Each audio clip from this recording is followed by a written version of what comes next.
ம். இரவு நேர வணக்கங்கள். தாத்தா, என்ன தாத்தா தூங்கலையா? ஆ, தூங்கின்னு தான் இருந்தேன். சரி, அப்படியே எழுந்துட்டேன். உங்களோட சில நிமிடங்கள். ஓகே. ஒரு ஒரு வீடியோ பார்த்துட்டு இருந்தேன் டிவியில். ஒரு ஸ்டோரி மாதிரி. அதில் ஒரு பெண் தன்னுடைய சைக்கிளில் அப்படி ரோட்டில் போயிட்டு இருந்துச்சு. அப்போது அங்கே ஒரு வாலிபன் அங்கே ஒரு ஃபுட்பாத்தில் அப்படியே விழுந்துட்டு டயர்டாக தூங்கியிருந்தான். அந்த பொண்ணு சைக்கிள்லேருந்து இறங்கி அவன் கிட்ட போய் பார்த்துச்சு. ரொம்ப டயர்டாக இருக்கான்,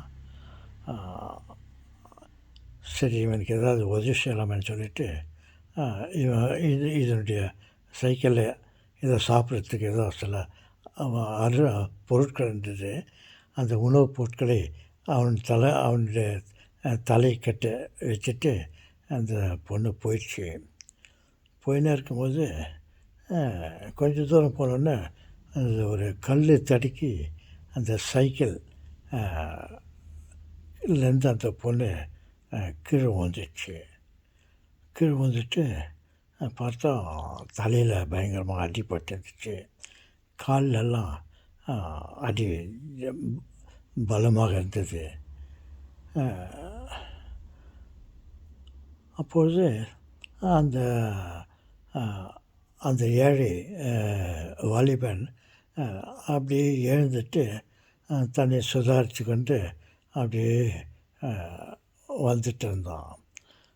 அப்படியே வீட்டுக்கு போகலான்னு வரும்போது அந்த வழியில் அந்த ஒரு பொண்ணு சைக்கிளில் கீழே விழுந்துட்டு அதுக்கு பலத்த காயத்தோடு அது எழ முடியாது, அன்கான்ஷியஸ் ஆகிட்டு விழுந்துட்டு இருந்துச்சு.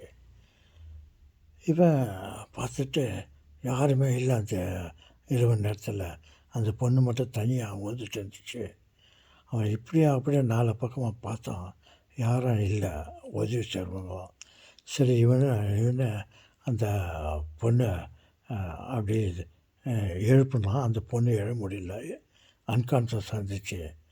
சரி அதுக்கு ஏதாவது உதவி பண்ணலாமே சொல்லிவிட்டு அந்த அந்த பொண்ணை தூக்கி தன்னுடைய தோலில் போட்டுக்கின்னு அங்கேருந்து சைக்கிளை ஒரு கையில் பிடிச்சின்னு போயிட்டு அப்படியே போயிட்டே இருந்தான். அப்புறம் அந்த பொண்ணு மெதுவாக எழுந்துட்டு நம்மளை யாரோ தூக்குறான்னு அப்படின்ட்டு தலை மேலே கை வச்சு பார்த்தா தலையெல்லாம் ரத்தம். அதுக்கு நிற்க முடியல. அப்புறம் சரிதான்ட்டு நேரத்துக்கு யாரோ இந்த இரவு நேரத்தில் வந்து நம்மளை தூக்கின்னு போகிறான்னு சொல்லிவிட்டு அந்த பையனை பார்த்துச்சு. அந்த பையன், நீ கீழே விழுந்துட்டு இருந்த, உனக்கு எங்கன்னா ஏதாவது உதவி செய்யலாம்னு சொல்லிட்டு உன்னை தூக்கிட்டேன், நான் போய் நிற்கிறேன் நான். அப்புறம் அந்த பொண்ணு ரொம்ப அதுக்கு ஒரு மாதிரி டயர்டாக சந்தோஷம் ஆச்சு. சரி ரொம்ப தேங்க்ஸு, என்னுடைய வீடு அங்கே எதிரில் இருக்குது, அங்கே விட்டுடுங்கோ சொல்லிச்சு.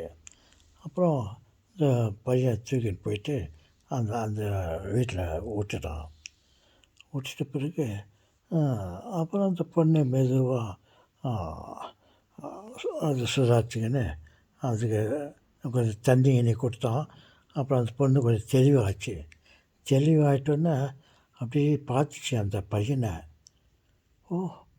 இந்த பையன் அங்கே இருந்தானே, இவன் ரொம்ப டயர்டாகிறான்னு சொல்லிட்டு நம்ம அவனுக்கு உதவி பண்ணுமே. அந்த பையன் பாரு, நம்ம இந்த மாதிரி நம்ம கீழே வந்து அடிப்பட்டு அன்கான்ஷியஸாக இருக்கும்போது அந்த பையன் நம்மளை தூக்கின்னு வந்து நம்மளை வீட்டில் விட்டான்னு சொல்லிட்டு அந்த பொண்ணுக்கு ரொம்ப ரொம்ப மகிழ்ச்சி ஆயிடுச்சு. அப்புறம் அந்த பையன் அந்த பொண்ணை அவங்க வீட்டில் விட்டுட்டு அவன் நான் போகிறேன்னு சொல்லிட்டு போயிட்டான். பாருங்கள், தர்மம் தலை காக்கும், தக்க சமயத்திலே உயிர் காக்கும் என்று சொல்வார்களே. பாருங்கள், இந்த சுச்சுவேஷனை பாருங்கள். இந்த பொண்ணு ஏதாவது பையன் ரொம்ப இயலாதவனாகிட்டு ரொம்ப டயர்டாக ஊழ்ந்துட்டு இருந்தான். அவனுக்கு கையில் இருந்த உணவை பொட்டலத்தை வச்சுட்டு உதவி செய்யலாம்னு சொல்லிட்டு உதவி செய்துட்டு போயிடுச்சு. பாருங்கள், போகும்போது இந்த பொண்ணுக்கு ஒரு எதிர்பாராத விபத்து.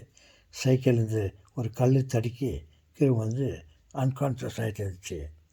அந்நேரத்துக்கு அதே பையன் நம்ம உதவி பண்ணமே, அந்த பையனை நம்மளை வந்து தூக்கின்னு வந்து நம்மளை காப்பாற்றுறான்னு சொல்லிட்டு அது உணர்ந்துச்சு. பார்த்தீங்களா சொல்கிறாங்களே,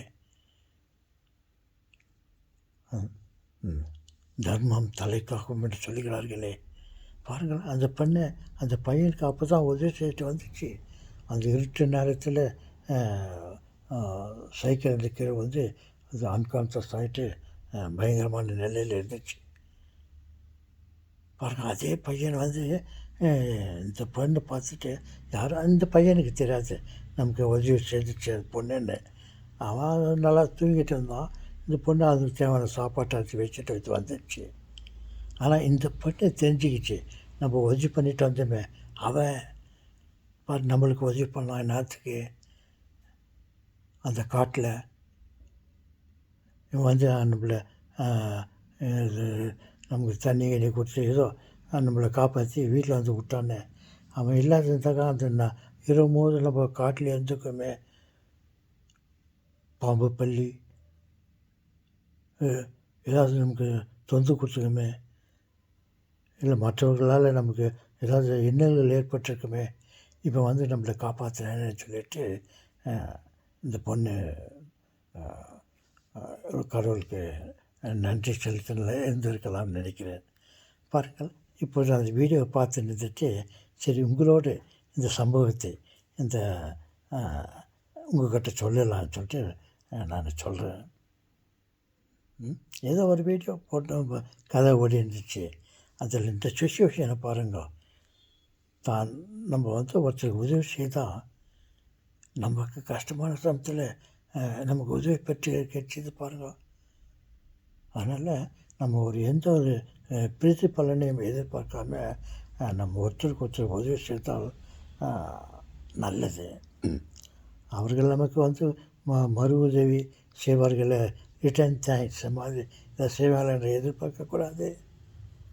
எதிர்பார்க்காத விதமாக சில நன்மைகள் எல்லாம் ஏற்பட்டது பாருங்கள். ஓகே செல்வங்களே, எனக்கு தூக்கம் வருது, நான் போய் படுத்துக்கட்டுமா? Good night.